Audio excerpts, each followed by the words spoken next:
Well, on January 30, 2017, Ghana experienced one of the most tragic school disasters when 6 children were killed in a school building collapse in the central region town of Breman Jamra. 1 year on, Joy News' Justice Beidou has been to meet some of the children who survived the collapse in our report.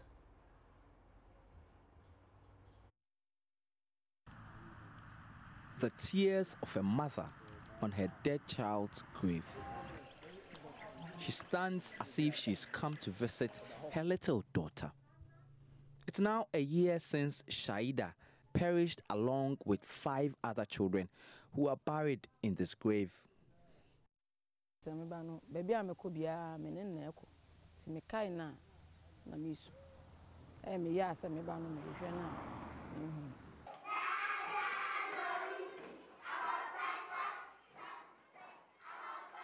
Back in the Breman Jamra school where the disaster struck, the children who survived that deadly collapse are in class in a new structure that was put up for them by a private estate developer after the tragedy.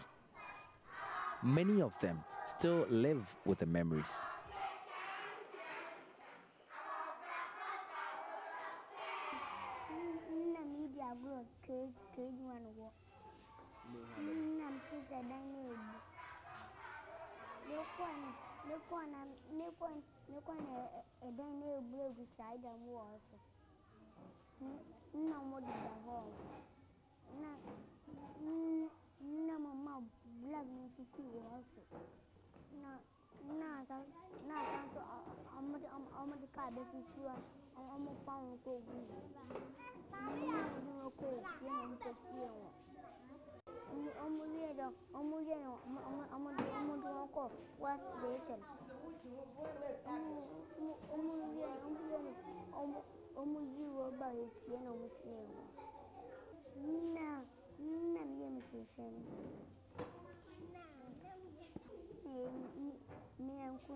Behind me is the 3-unit classroom block that is supposed to ensure that every student in this school gets a decent place to study. It's been on since sometime in 2016, many months before this disaster struck in this school. For over the last 1 year or so, this project has stalled because there's no money to complete it. The children are now many, so a class can contain about 70 pupils.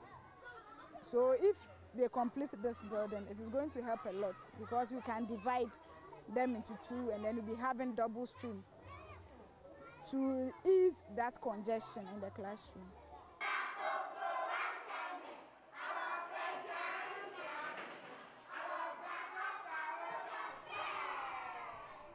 The children of Jamra, the lucky ones who saw their friends killed by a falling school building, may be thanking their lucky stars a year on. But government has done little to prevent any such disaster from happening again. Justice Beidou, Joy News, Breman Jamra.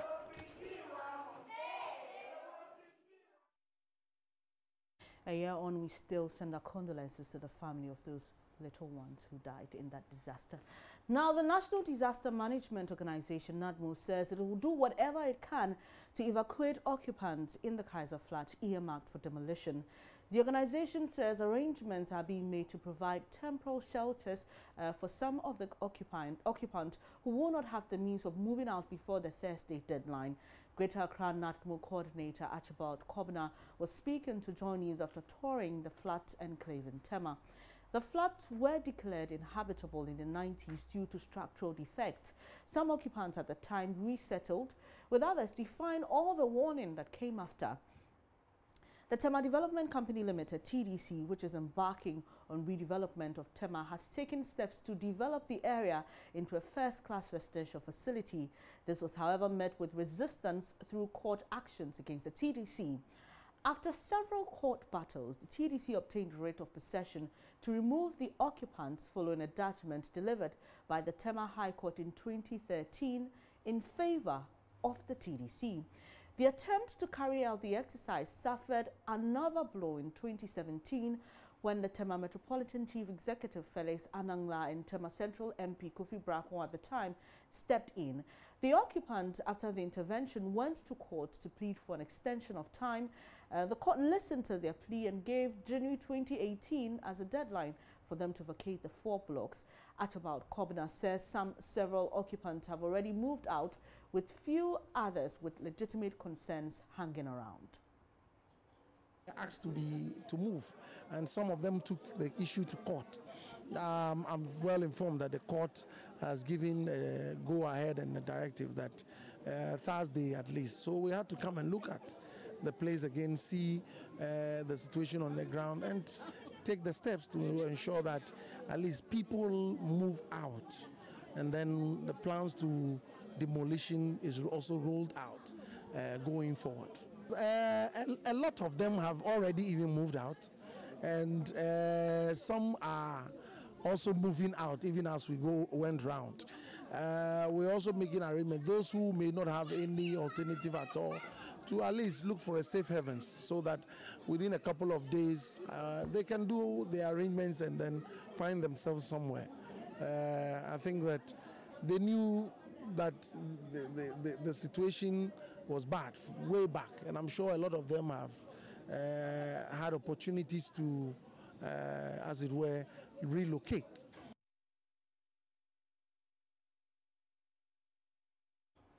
Assemblyman for the Horticulture Electoral Area, Richard Inning, praises TDC for the approach this time round.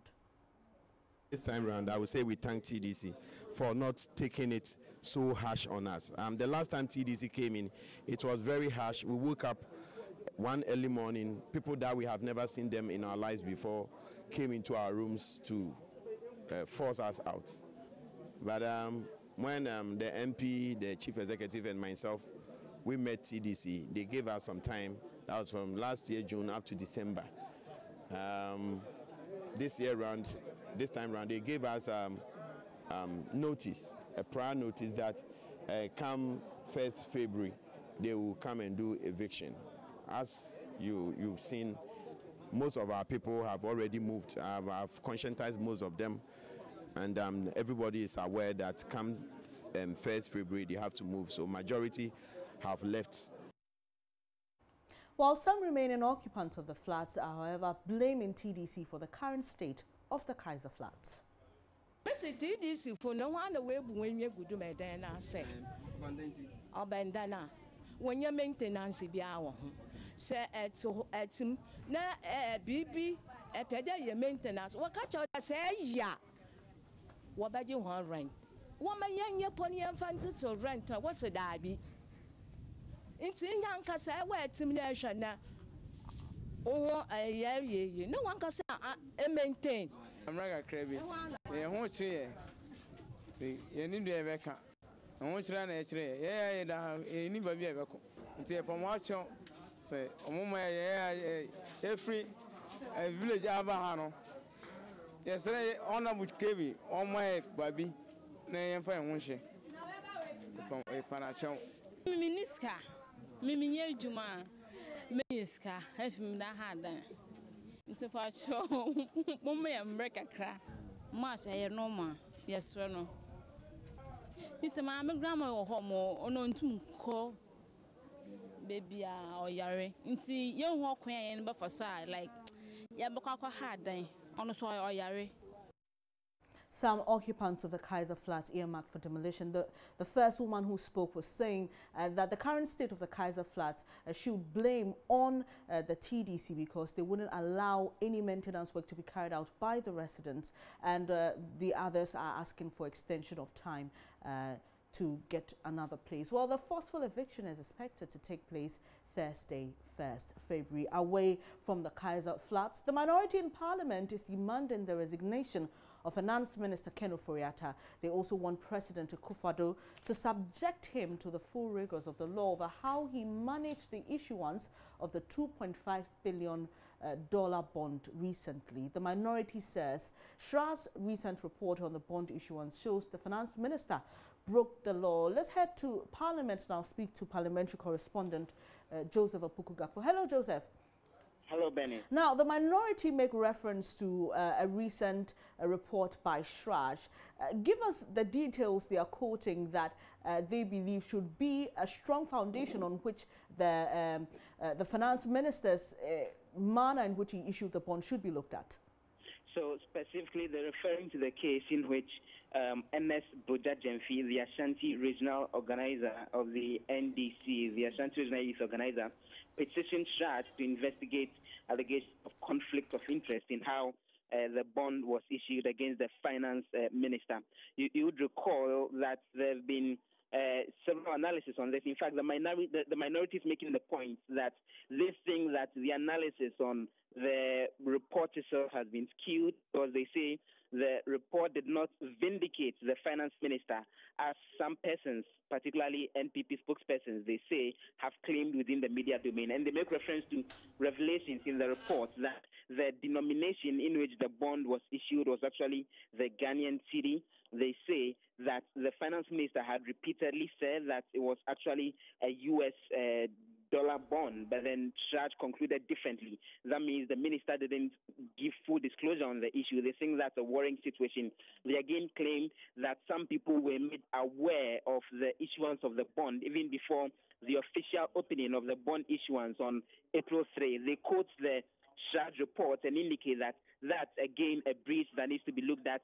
They again make reference to parliamentary approval and quote the Shraj report that the Shraj report indicates that the terms and conditions of all government borrowing shall be laid before Parliament and shall not come into operations unless the terms and conditions are approved by Parliament. They quote that portion of the Shraj report and say again, for not coming to Parliament for approval, then there's a problem with how the finance minister went about it. And additionally, they point to revelations in the report that the finance minister did not fully declare his assets. They quote a specific portion of the report that the commission observed that the respondent had other assets which he did not disclose in his asset declaration form, and the report went on to list Data Bank Financial Services Limited and Data Bank Brokerage. They say this is a breach of Ghana's laws, and so for all these, they think that first of all, the finance minister should resign. That's what they are calling for, because he engaged in full breaches of the Ghanaian law as well as guidelines and processes in the issuance of bonds. The finance minister's continuous stay in office is untenable, and so they're demanding his immediate resignation, dismissal, and subsequent prosecution, when it comes to the laws of Ghana. So that's exactly what they are asking the president to do. All right, Joseph, I'm pretty sure this created a lot of debate on the floor. Tell us how the majority has been reacting to this call by the minority. Well, they'll make the point that they would want to carefully study this particular statement that's coming from the minority, and that in due course we will get an official reaction from those on the majority side today. All right, Joseph, finally, now we know that the Shraj report that the minority is referencing was released late last year. Do we know why they're bringing out the issues in that report now? And so they make the point that they think that over the duration, the discussions on the issue have not highlighted what they say are the key points that deserve attention. The claim about conflict of interest, the claim about him not declaring his assets fully. And so they think this is the best time, even after the earlier discussions over the last month, failed to highlight those issues.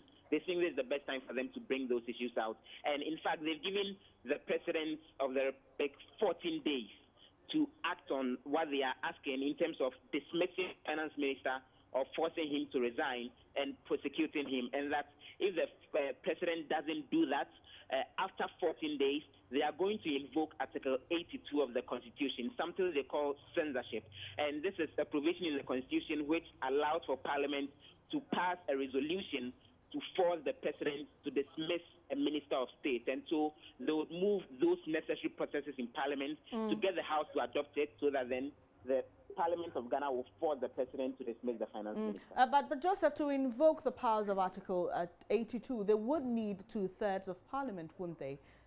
Obviously, they would need a majority of MPs. In fact, it would be a very complicated procedure, because they would have to move the motion on the floor of parliament. It has to receive the support of more than 2/3 when it comes to members of parliament. And, unless the majority side of the House is backing them on this, even if they go ahead and invoke this, they would require that support from the MPP before they can really get that resolution passed. Thank you very much, Joseph Opoku-Gapo, coming to us from Parliament. More reactions on this here on this channel in subsequent bulletins. Now, education is a fundamental human right for all children. And this right may not be fully realized by all children in the country if strategic measures are not put in place to ensure adequate infrastructure provisions to schools. My colleague, Kwesi Parker-Wilson, tells a story of how makeshift school structures are affecting pupils of Kokrobite MA Basic School. Ghana's effort at achieving universal primary education is being threatened by lack of infrastructure for basic schools. Here in Accra, the lack of classrooms in Kokrobite MA has forced them to use makeshift facilities. The situation has discouraged many children of school-going age from going to school. They prefer studying at home to the risk of studying under poor facility. Bokami MA Primary School do not have a school building, and so they decided to pet Kokrobite MA Primary School. Unfortunately, Kokrobite MA has serious challenges they are going through, so with their addition, it compounds the problem. A 6-unit classroom block being put up by GetFund has stalled since 2009. That's that time old government NDC no also. School when almost 30 years no problems ama cracks e what down no enya easy. This building started in 2009 under the NDC government. Just look at it. There are a lot of cracks in the structure. The students do not concentrate because they fear the building will collapse on them. Look at the iron rods. It could easily kill someone. The building has now become a death trap. The government should come and help.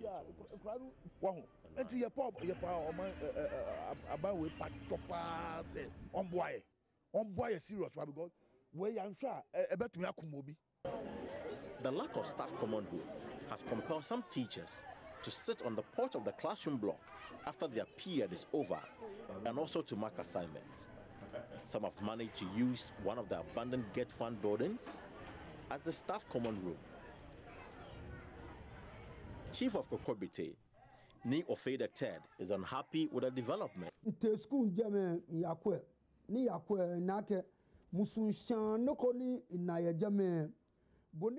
The primary and JSS school is a death trap, and government must help us. They need to pull down all these structures and build a new school for us. The students do not want to go to school anymore because they say the building can collapse on them at any time. I want the best for my community, Kokrobite.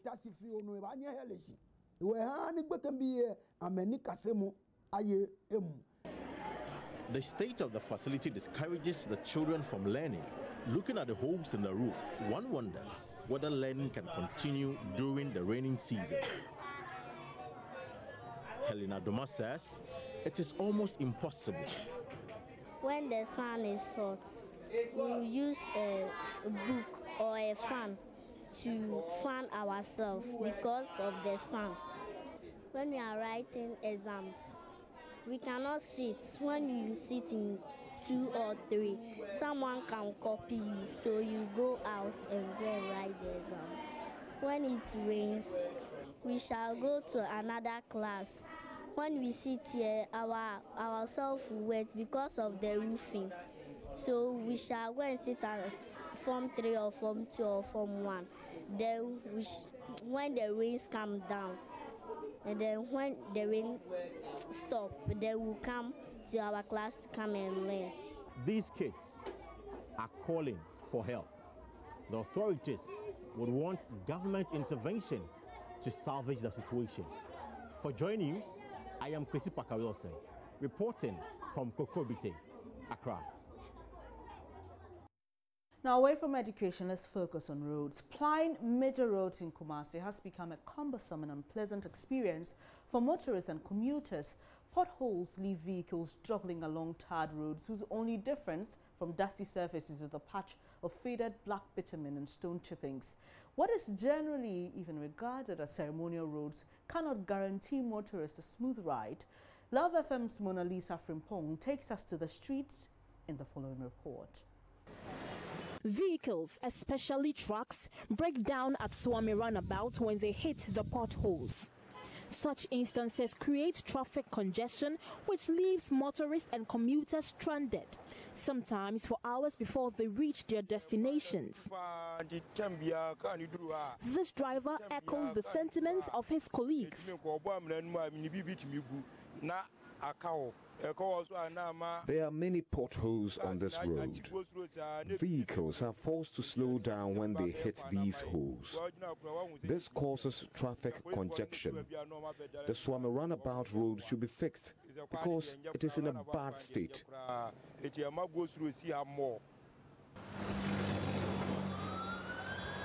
So I am standing at one of the busiest junctions in the Ashanti region, and that is the Agnaga Junction. Well, the undulating nature of the road sometimes forces cars to break down. Over there, cars are forced to slow down, thereby resulting in traffic.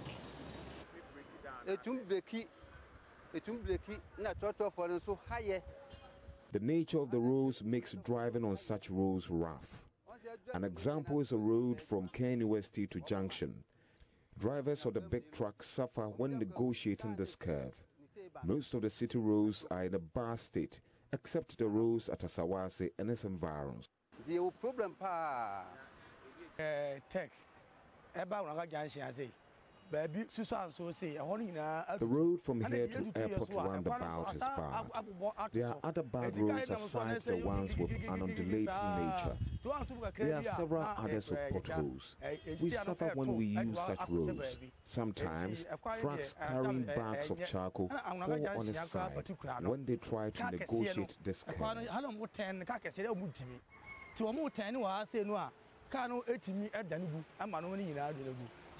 Motorists and residents are complaining, but several attempts to reach city authorities have proved futile. Reporting for Joy News, Mona Lisa Frimpong. Now brace yourself for power outages in February 2018. Public Relations Officer of Ghana National Gas Company Limited, Ernesto Usubempa, tells Joy News there will be minimal outages because of the routine shutdown of their processing plant at Ituabo. The shutdown will take place on February 1 and last for a month. Now, it will allow Ghana Gas to increase its supply and support industry. Ernesto Usubempa says the impact of the shutdown will be minimal.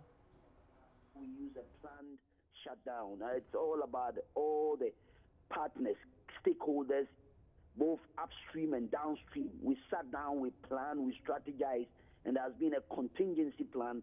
Let me assure the whole nation that there's a contingency plan to make sure that there's not going to be serious outages at all. I mean, it is going to be minimal. It's not going to be something that is going to be serious. But there will be outages. Sorry? But from what you're saying, there will be outages, just that they won't be serious. There's a contingency plan that has been set aside by our key partners to deal with that. Right. So there will be very minimal outages. I said there's going to be a minimal impact on power supply. Minimal impact on power supply. We'll take a quick breather here on Joy News today. We'll bring you more shortly. Do stay.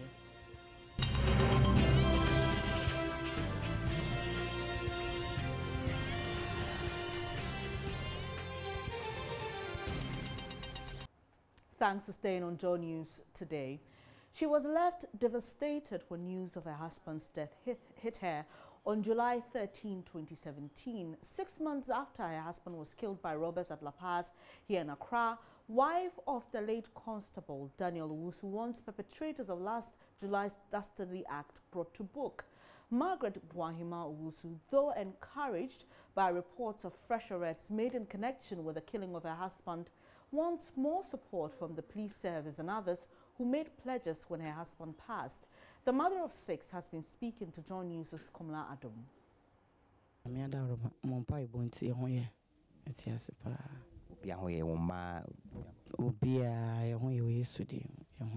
By grace, we are well. All my 6 children are also well.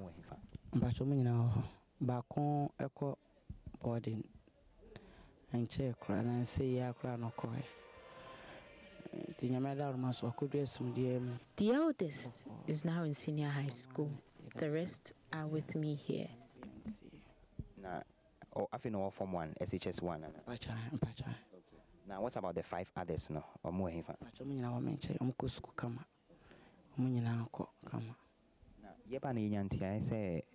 Last born, no. I said, Nanny Honsha down Fanosa. Say, what's the situation? Oh, the last one was unwell, but he's much better now. So from July 2017, yet says bad news is Sebe Ukno Akabebi. So now, no, 6-7 months after, Sena Abrabo is any woody. Oh, Abrabo de Yamenda Roma. Yamidi Abidu Beneza, the Yamia say a radia ho any bonkumini ni faso de Babidru. Na 77 na Mwajuma police depot. And Penifoswo and Yejam. Life has been tough, but God has been faithful. Mama de discuss fine. I could say a year no a year by so many jam. Omoshemi Bunkum and vice president, any IGP, Nene Kola service would do Omochi. Omunya no one jam, Obia Eshe me come to say the Omoshe. During the funeral, the police hierarchy were supportive. The IGP and Vice President were here to support me. Utrune no get somebody mama de mama same family and Kolano. Na akase krata semune mon Kolano de yamene no kronomukusu. Omukusu sa omsombe ya mama. I'm looking forward to the assistance they promised me. Omunya akumapa no mfa panta yechi. Sisiana omuye 6-7 months each. Obeka say wapumu ne wo lifestyle, you going in and coming out in Kolana show more family for bibia ededin. Oh, me da was no one was my family for the nyame group bia enhoye emesumsum a me gira so me hoye na case asem ni CV ye no mpanifo me de me how bia kwa omagima wa tu omagima ka say abawa twen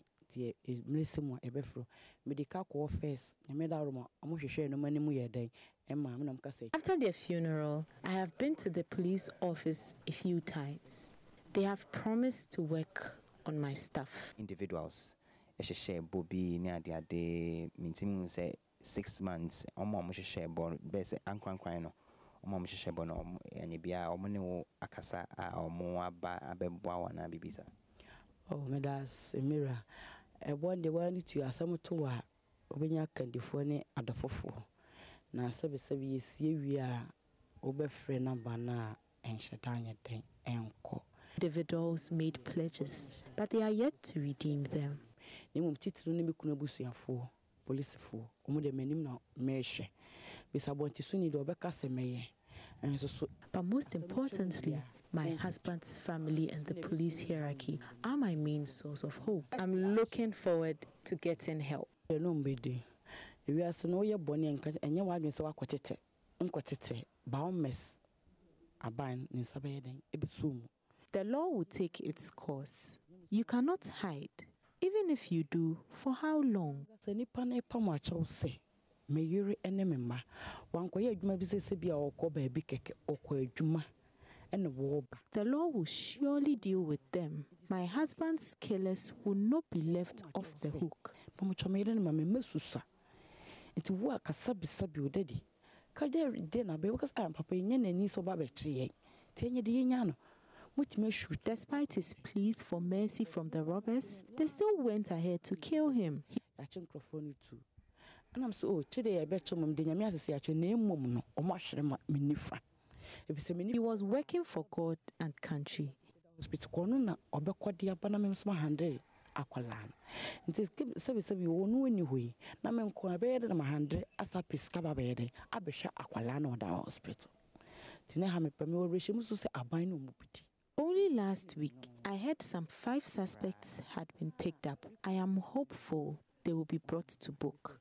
Yawana would dears and woo. Sayawan also, the bit to your mosoka. Yawana would dear. He was my tar. In his absence, life has been tough. Son, Yawana, and no movie tinning. As I speak, my son is ill, and at the hospital, if my husband were around, he would have helped cater for him. So me bunny DNA, me chame de not to work and me sharp up friend. The failure of pregnant women to visit health facilities for antenatal services caused 7 stillbirths in the Wawes district last year. District Director of the Ghana Health Service, Clifford Veng, who disclosed this at the end of year health performance review, said 2 of the stillbirths were fresh, whilst 5 were maturated. Rafiq Salam reports from Wuchiao. It is mandated by the Ghana Health Service that sub-districts, districts, and regional directorates should hold performance review meetings at the middle and end of the year to take stock of their achievements, challenges, with a view to finding solutions to them. Major stakeholders in the health sector in the Wawes district, notable among them, heads of department, members of the district assembly, traditional rulers, civil society organizations, and some critical health staff were present at the performance review meeting. It was held on the theme improving efficiency in governance and management of the health system, the role of leadership of the district health service. Wawes District Director of the Ghana Health Service, Clifford Venn, enumerated the feat chalked by the district in the last 1 year. We also improved our postnatal care performance over the last year. This also was achieved through improved number of midwives in 2017 over the other years. Family planning coverage had seen great improvement over the previous year's performance.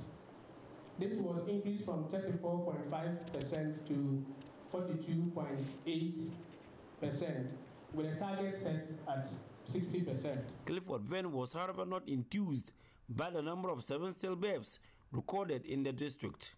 We have recorded 7 of them. 2 of them were fresh, and then 5 of them were macerated. What do I mean by macerated and then fresh?